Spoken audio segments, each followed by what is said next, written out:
કરો છો? શું કહું? જીવા પરથી મારું મન ઉઠી ગયું છે નાયના.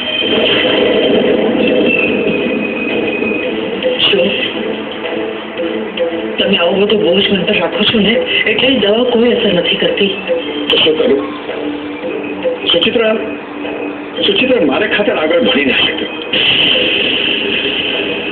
એની હરવા ફરવાની ઉંમરમાં એના કુમળા ખભા પર આપણા ઘરનો બોજ આપી પડ્યો. અને આશુ પણ કેટલું કામ કરે છે. પણ આપણી દીકરીઓએ ક્યારેય ફરિયાદ નથી કરી. એમની ખાનદાની છે નૈના. એમનો બાપ છે. એમને પરણાવવાની મને કેટલી હોશ હતી.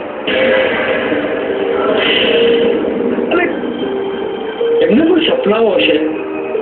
પોતાનું ઘર, પોતાનો સંસાર, પતિ, બાળકો, બધા સપના રોળાઈ ગયા નૈના.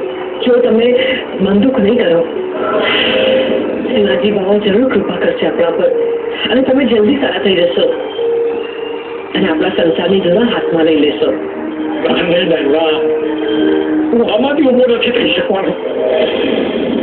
અને એટલે જ ભગવાનને પ્રાર્થના કરું છું કે મને ઉપાડી લે.